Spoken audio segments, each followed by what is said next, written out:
Jesus. Oh, fuck. Oh, fuck. It's the chicken vindaloo. Fucking motherfucking wugs.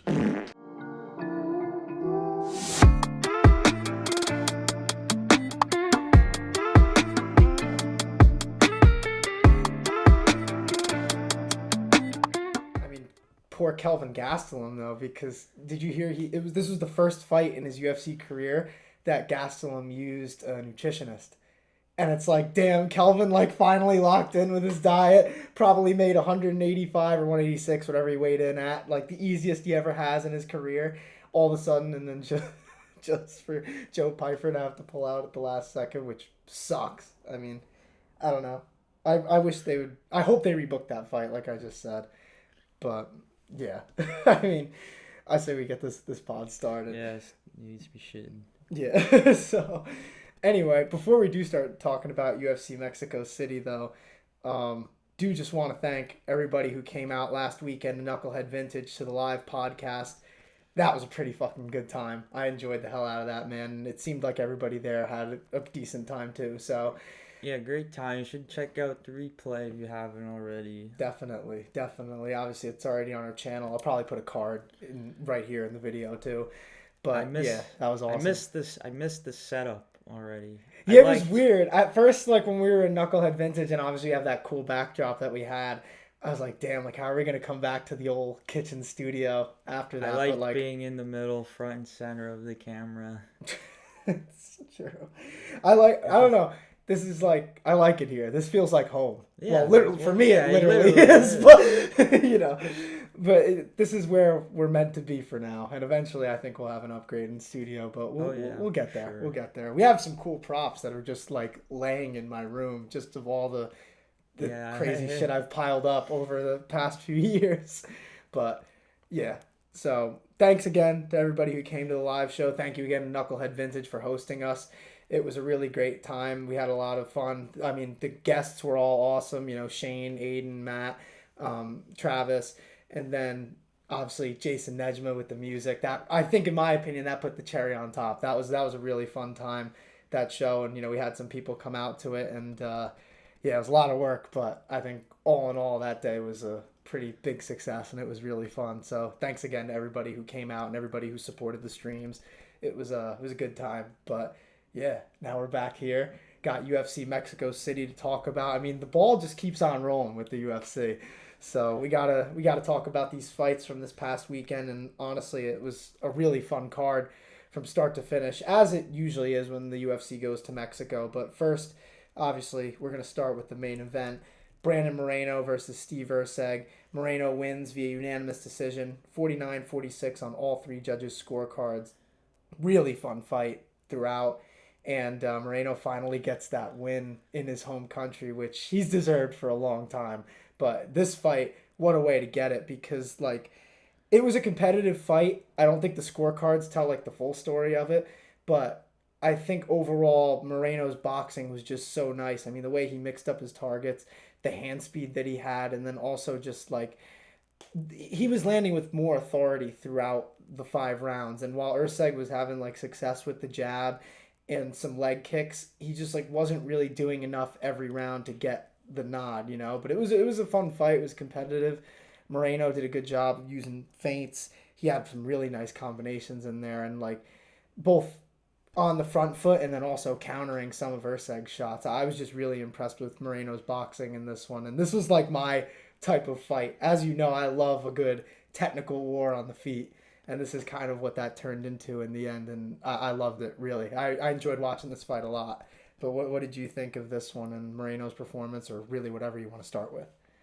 Look, it doesn't really matter because Brandon Moreno won anyways. But Steve Erceg did kind of get hosed here a little bit with the 349-46s. And I only mention that going forward because he already just had to face his past 3 fights like a gauntlet at flyweight, you know, just kind of thrust into the you know, pretty much that main event picture. Yeah, this was the main event. He had the main event against Pantoja, like just out of nowhere seemingly. And it's kind of a division that doesn't get any easier, even though for example, Brandon Moreno is 0-3 against Pantoja, and he might be getting yet another title fight. Like, how many times are you gonna ever really see something like that? So I do gotta say though, for Moreno, like that's pretty impressive because I don't exactly disagree that he's right up there for a title shot, even though his record against the champ Pantoja is 0-3. Technically 0-2 as a pro, but the one was on tough, so that's an exhibition sort of, but 0-3. And like flyweight, it's weird because there's so many contenders now at the top, but Moreno has done so well every time he hasn't been champion. Like you just have to always consider him for that title shot. Here's my big point is that if Steve Erceg had gotten the nod in his hand raise, then he would way more likely be having to face Manel Cape or Kaikara France for a title shot and have to beat them than Moreno does right now. Like, because for example, I think the judges were gonna, even if it was scored 48-47, I think the judges were still gonna sway in Brandon Moreno's favor. And well, to be fair, Moreno, like, he won the fight. Like, it was clear he won the fight. He did, but he also, I think he's just that now he's his positivity and like his attitude and all that and how it radiates. I think it was more or less. I think they both stumbled each other in the early first two rounds. First it was Moreno stumbling Erceg, and then Erceg came back a little bit. I just think that really what it was that takedown at the I believe the end of round 3 that Brandon Moreno got good enough to seal him the round, and then or it was probably the championship rounds that Brandon Moreno had kind of just pulled it out more than enough to get 49-46. So well, they were all like pretty close rounds. Moreno was kind of taking a lot of them at the end. It was like at the end he was going for the. I think Erceg looked way more sloppy in the 5th round, which makes sense. He probably knew he needed a finish. Yeah, he got taken down to the ground, and then Brandon Moreno's going for the triangle and all that. So yeah, that didn't really do him any favors. So I mean, it was a really good fight. Both guys had their moments in it.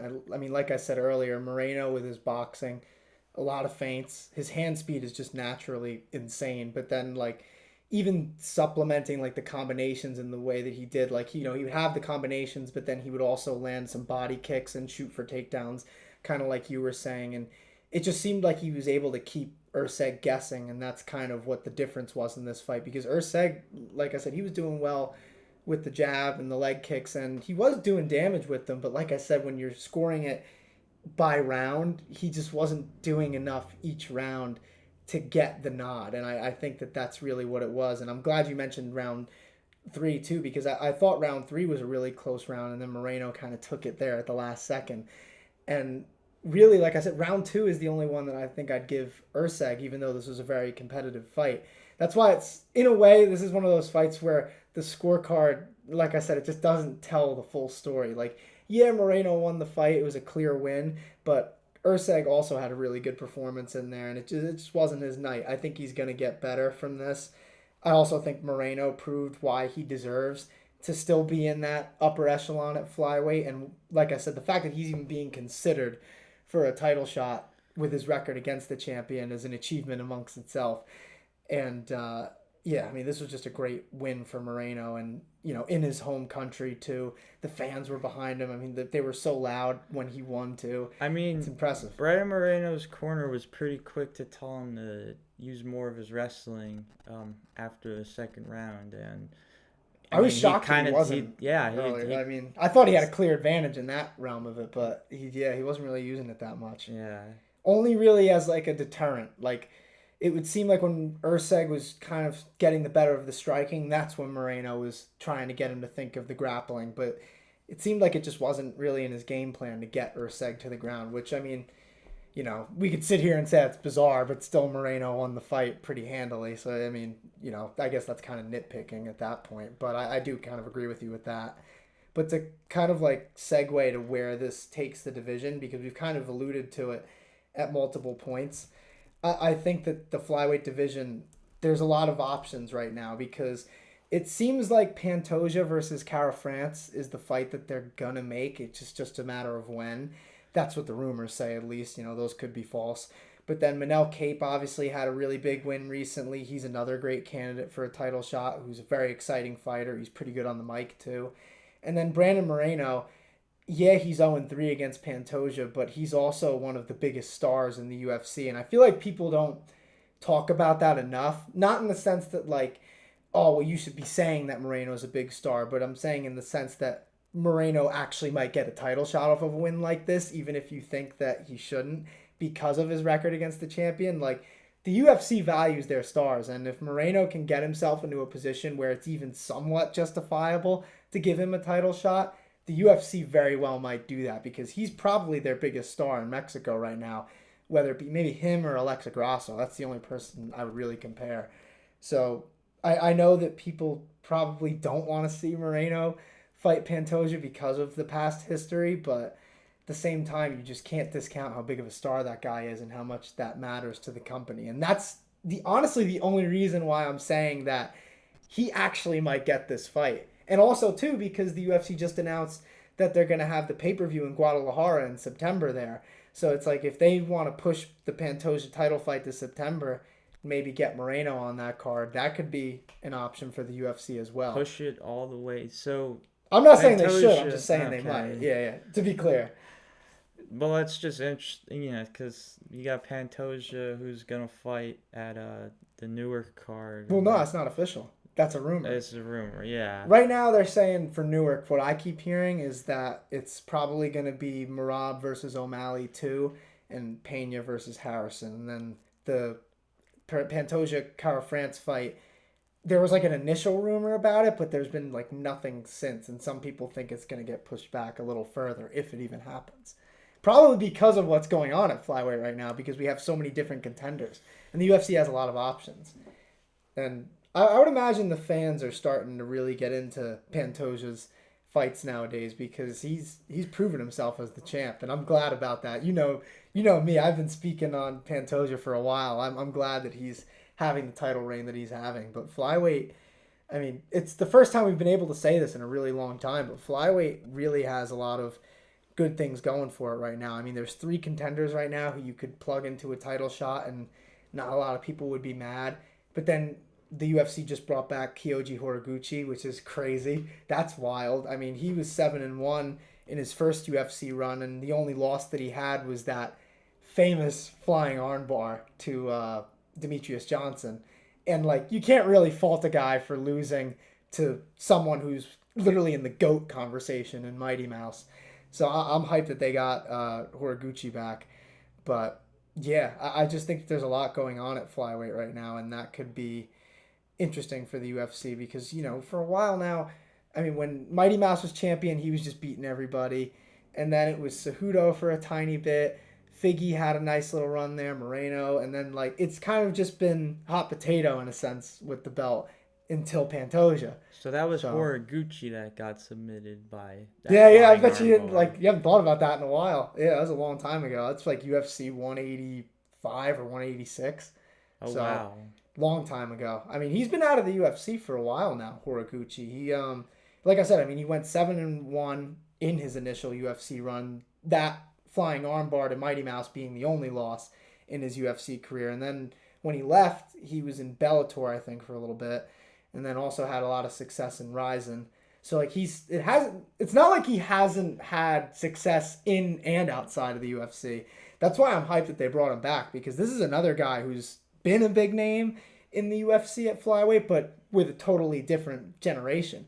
Now there's this whole new crop of flyweights, and Horiguchi fighting any of them would be crazy, honestly. And I think it's a fun addition to get back into the UFC. And but yeah, I mean, that's what I'm saying. That's just another name now to add to that division who could be a title contender very soon, because I'm sure they're not going to slow play somebody like that. And yeah, I'm just happy about it because, there were times on this podcast where we talked about, like, is the UFC even going to keep the flyweight division? And now it seems like there's a lot of options for them there. And I think that that's that makes it a lot more fun for us, and it makes it easier for them to plan fights, But I don't know, unless you have anything else on this fight, I say we can move on to the co-main event, but, Yeah, yeah, good point about flyweight, I feel like a UFC flyweight fighter has to be easily one of the most, if not the most athletic person like on the planet. They're fun It's fights just- to watch. I mean, this main event kind of proved that. Like, I think some people's flack with flyweight is kind of how there's maybe there's not a lot of like big knockout finishes because it's like smaller guys, but these guys have the gas tank to run all 5 rounds, and this fight was living proof of that. Excuse me, but I think that because of that, like it leads to exciting It's fights. probably because they are so dynamic with the ground game as well. So for this fight, for instance, in that 4th round, you saw them both kind of swinging from the hip and getting a little reckless with their punches. Because they probably both didn't know what the scorecards were. Because I They're would very say technical. Like I think of Yeah. Asakura too, who just got signed from. That's true. I didn't even mention him in that Yeah. whole thing there, because I mean, his first fight he lost to Pantoja, but like when your first fight in the UFC is losing a title fight, quite a few options for you too after that. And I want to say, I don't want to speak out of turn here, so I'm going to go on Tapology, but I want to say that Horiguchi and Asakura have run into each other in Ryzen before. Now I just got to go on the actual event. This might take me a second. This is bad podcasting, but I need to know. All right, hold on. I'm just going to... Kai Asakura. I remember the whole kind of conversation around Asakura's debut and whether or not how those Ryzen rules, like coming over from Ryzen, how he would translate into a UFC fight, a UFC title fight nonetheless. I just got to say this.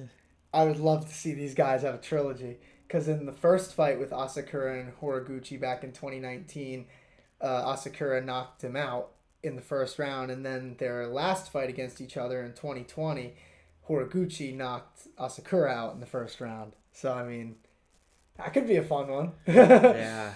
That would be really fun, actually. Man, how about this for flyweight? Yeah. I mean, when have we been able to kind of talk about the weight class like this? There's been so many fun flyweight fights this year. I mean, we had the pod a few weeks ago talking about Manel Cape and how fun he is for the division. And, like, I just feel like we've had more podcasts lately where we actually get to shed some light on these flyweights rather than talk about what the state of the division is being, like, poorly, like a poor division in the UFC. But now it's starting to have a lot of success, and Horiguchi now coming in there, Moreno getting a big win, Cape being right there in the mix, Cara France, Asakura still being around, and like there's still a bunch of prospects too at 125. This could be a fun time right now for flyweight. So, yeah. I'm hyped. That main event was awesome. Well, I hope Steve Erceg doesn't fall too far down the ladder. You know what I mean? Yeah, because you mentioned that in the beginning. Steve Erceg doesn't get relegated to a gatekeeper kind of role, because he's good enough to beat anybody. It's just He's had some rough these luck. These are close losses, Because the Pantoja fight, a lot of people weren't sure if he even really deserved that, and then obviously he proved himself in that one. Really showed the best of himself. And then the Cara France fight, I mean, he got knocked out early, so you can't even really say that he just got beat pillar to post. But you get knocked out, you can't really say this matchup here is a good match and the fact that they would both feel comfortable keeping on the feet. I mean, especially Brandon Moreno's. They have very good chins. I thought Brandon Moreno did a good job of keeping his chin tucked, and Steve Erceg just naturally has a good chin. It's just, Kai Cara France, there's no shame in getting knocked out by someone like that. That's what I'm saying, At the flyweight division, I mean, he separates himself in that sense. Right. Like, all of Erceg's losses, so, like, in this little run have been to top-tier flyweights. I mean, the current champion, someone who very well could be the next contender for the title, and then Brandon Moreno, who's a former champion, probably another one who's going to be fighting for the title soon anyway. So, yeah, I think Erceg will be back. I just think, it's a rough run. He's had some tough matchups lately, that's for sure. Guess we'll see who they put him up against next, but I'm definitely intrigued to see who they put Moreno up against next, whether it be a title shot or title eliminator type fight. Guess we'll find out soon. But what's up, guys? Sorry to interrupt the podcast real quick, but we have a message for you guys. If you enjoy her Hamburg's content, you want to see more, consider subscribing to the channel, leaving a like on the videos, all sorts of fight content as much as possible, podcasts, interviews, vlogs. We have it all over here, so thank you, appreciate it. We appreciate you, and like he said, please subscribe. And now, back to the show. Let's talk about this co-main event because that knockout was absolutely insane. Yeah. So, Manuel Torres, man. I kind of feel bad for Drew Dober, someone who's, the wheels are kind of falling off in his UFC career. Maybe I don't know if his MMA career. I obviously want to see Drew Dober still fight somewhere, but maybe his UFC career, and then they match him up with someone as dangerous as Manuel Torres is. Damn, like it's pretty rough in Mexico too. So yeah, I mean Dober though, he's a true dog and he's a fighter. He definitely went in there wanting to pull off the upset. For him to kind of want to dispute the stoppage, and then you see he was clearly out of it as he was getting hit. Did he dispute the stoppage? I think he tried to. Wait, if you mean in the cage though, you got to give him a little bit of slack. Yeah, I mean, he was out cold. I mean, I get it. Like, I get what you're saying. It looks pretty crazy to dispute it when you just got hit like that, but I don't even think he was there, to be honest with you. And that's kind of the. And yeah, I mean, I know. To be fair, Mike Beltran also let him take like 20 extra shots on the ground, which was crazy. I mean, right when he got dropped, that fight was pretty much over. And then Drew kind of leapt in for a leg and was just getting pounded on with hammer fists. I mean, that was a brutal knockout by Torres. And I think that fight could have been stopped about 10 seconds earlier. But still, nonetheless, I mean, that's not Torres' fault. His power is just insane as a lightweight, and to do that to someone like Drew Dober, it is pretty impressive. I mean, not only does that, I mean, that guy clearly has the chin. You've seen Drew Dober's, that dude has a chin physically, and but I mean, all jokes aside, I mean, Dober is a guy who's been in a ton of wars, so for Torres to do that to him, that was pretty impressive, honestly. And he's a sleeper at 155, man. I mean, he's coming off his first loss in the UFC. But that was to Ignacio Bahamondes, who we've talked about before on the pod. Really good fighter himself. You can't really shit on him that much for losing to a guy like Bahamondes, because that's another dude I could definitely see having a lot of success at 55. But, I mean, to do that to Drew Dober, you were kind of talking about gatekeepers and stuff, talking about flyweight. But that's kind of where Drew Dober seems to be at lightweight, and kind of to go where you were going with it. Where does Drew Dober go after this? I mean, I think the UFC will probably keep him around for a while just because he's such a fun fighter and it seems like everybody likes him. And they could definitely give him matchups that he'll be able to win. I mean, it's not like Drew Dober's washed, but Drew Dober doesn't back down from a tough fight. And this was just one of those guys he's a good fighter. He's fighting at home. And, it just wasn't Drew's night. And Torres' power is just insane. That was a crazy knockout. I mean, I literally jumped up when that happened. I was like, oh god, right when he dropped Drew like that, I was like, oh damn, this fight's over probably. And then after the fifth shot on the ground, I was like, stop the fight. I remember we used to imitate Dan Hardy by Sean's apartment. Stop the fight. Shout out Dan Hardy. I'm a big fan of him, but wish he was still commentating for the UFC, honestly. But yeah, all jokes aside, I feel like this fight recap for this co-main event has just turned into all of our MMA memes. But yeah, I mean, Manuel Torres, great win for him over a really good opponent, and like I said, his only loss is to somebody who I think is going to be a really good lightweight in the future. So I could definitely see Torres making some noise at 155, and this was a really good win to get coming off of a tough loss, Yeah. And then to kind of segue here to the Raul Rosas fight, because I do want to talk about that a bit before we go here. I mean, for those who didn't see it, Rosas picks up the unanimous decision win. I think it was 29-28 on all three judges' scorecards. It's a flawed win, but it was a good win. Listen, for what it was worth, he still didn't get a huge dose of how good he could be as a striker, but or else I'll say a ceiling of what he is as a striker. Maybe that ceiling is capped as a striker already for Rosas. Who knows? But for what it's worth, I mean, he's 20. I'd hope not, but this is I don't know. arguably his best grappling performance to date. See, but I don't know because yeah, his wrestling looked good, but his jiu-jitsu for the most part kind of looked rough just because he almost got submitted multiple times in this fight. And it's like, I do give the UFC credit because they've built people way too fast in the past before, and then that'll come back to bite them. But Rosas, they've been kind of matching him up pretty smartly where he's being tested, but it's never really too much. And this fight was kind of another example of that. I mean, his wrestling looked good. I thought his back takes were really good if you want to talk about jiu-jitsu, but when you kind of just keep putting yourself in positions where you're falling into chokes, I mean, he's going to have to improve that because, yeah, he didn't get finished in this fight, but, you know, you think of some of these 135ers who are really good on the ground, like someone like Umar Nurmagomedov, he's going to finish that fight from that type of position. And I'm sure you could even go down further in the top 15. I mean, I could pull it up, but I don't really want to go that far into it.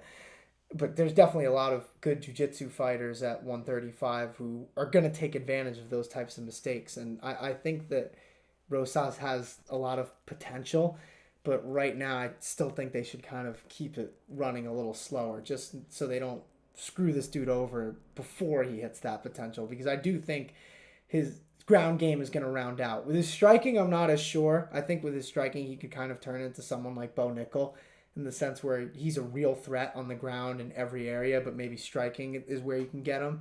But in modern MMA, if you can get a dude to the ground and keep him there, that's enough to really win you a fight. And that's kind of what happened in this one, really. But I'm impressed by him still. I mean, to be 20 years old and to have the record that he has in the UFC, I mean, that's an achievement in itself, you know? So, I don't know. That's just my opinion. I mean, I know we've talked about Rosas in the past on this show too, and I don't know. I feel like I've been like a little harsh on him sometimes for a guy who's been winning most of his fights, but I just still think that there's more improvement to be had, and I think that he'll get there. I really do believe that. And but this fight, yeah, it was a good win, but flawed. Still you make a good point about the deeper he gets into his career and faces better bantamweights, that those guys are going to be able to finish chokes like Peruvian neckties and Darce chokes, but it's still encouraging to see him get out of those and then go back on the offensive front and controlling the fight. And true, you know, yeah, I would agree. I think that's still impressive in the judges' eyes and you know, the UFC brass. Like, so that's kind of where I'm at with it, but it's probably because, yeah, it's still very early in his career. You know, they want to see him just get his hand raised one way or another in front of the Mexico crowd. So, yeah, you know, what are you gonna do? Like, that's the fight we got at the end of the day. And you know, he's still like, right now he's a pro. Now he's a UFC pro. Like, he's got a job to do at the end of the day. So he did it. So yeah, can't really knock him for that. No, yeah, like I said, I mean, a flawed win, but a good win nonetheless. It was impressive. He clearly won it. I just, like I said, I hope that they don't rush him into that top 20, top 15, because I think that he's going to get exposed if he goes up that far. Right now, just right now. But I think if you keep giving him fights like this that are tough fights, but fights that he can win, I think that that'll do not only a number for his confidence, but will also make him better overall as a mixed martial artist. And like I said, he has the style to win in this day and age in MMA. He's a really good grappler. The fight goes where he wants it to go. So I think if he can just improve bits of his game, I think he has a lot of potential. But this card overall was like really insane. I mean, Edgar Chairez had that really crazy finish. He had that knockdown and then that just the brutal rear naked choke up against the cage. Nasty. But I got to talk about this because I've watched it like probably 20 times, both on like just ESPN, Instagram, YouTube. But Ateva Gautier, I mean, dude, that finish, that was insane. I think that dude's going to be a problem in the UFC. And what a way to kind of make a statement on a card like that. I mean, I think that was in the prelims, right? So yeah, for sure. I mean, it's not often nowadays me and you are talking about prelims on a fight night, and not because like we don't care about it, just because, you know, we don't want the podcast to be 2 hours long. But Ateba Gautier, I mean, that was a crazy win, and I'll definitely be keeping an eye on that guy in the future, because what a performance. But yeah, I mean, besides that, really good card overall. Like I said in the very beginning of this, still bummed to see that Gastelum versus Pyfer was off the card. The very beginning, like the intro of this YouTube video. Yeah, people will probably enjoy that, especially if they're Sopranos fans. But I think that's a fight that should be rebooked for an Apex card. That would be fun. Only because that is a phone booth kind of fight that I want to see actually put in a smaller cage, and those two just go and try to take each other's head off. Yeah, I was curious at how this one was gonna go, because I'm like, I could definitely see Pyfer like starching people, but Kelvin Gastelum's got a chin on him, man, and especially because he was looking to be in such good shape before this fight. I mean, I don't know how this one would have gone. It would have been a fun one. Sucks that Pyfer got sick, so hopefully, you know, he gets well pretty fast and they'll be able to rebook this one, because I do hope they rebook it. I hope they don't go in a different direction for either of them, because this was a fun matchup. I was probably, besides the main event, I was honestly most intrigued for this fight. So to see it fall off the card like that at the last minute, it was like unfortunate. That's for sure. But we definitely know Pyfer says he's not fighting in Mexico ever again. So I guess, you know, that is what it is there. But there's a lot of fun fights coming up anyway, man.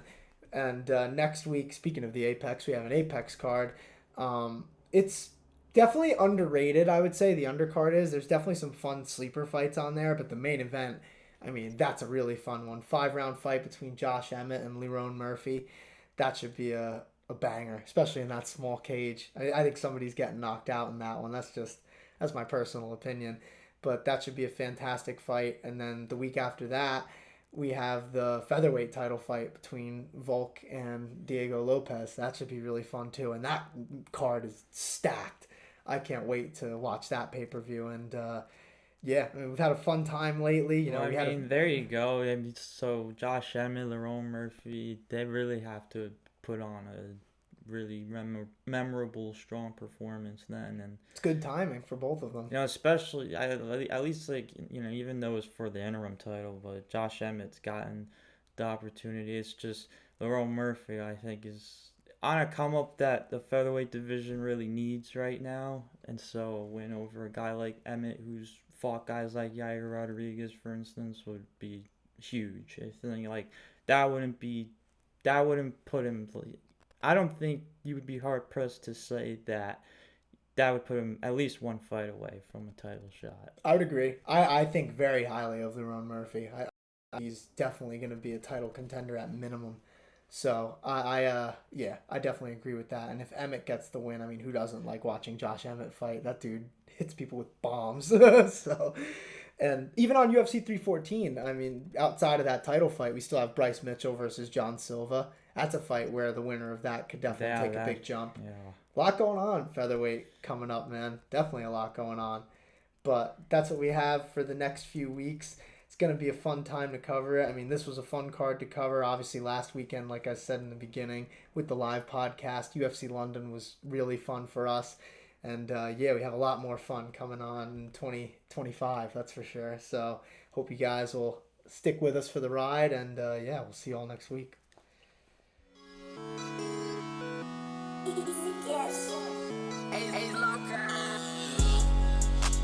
Feel just like a superstar. Doing all these drugs, I don't think I'm gonna see tomorrow. Living fast, brand new dash up in a foreign car. It's the type of shit that you be doing when you gone.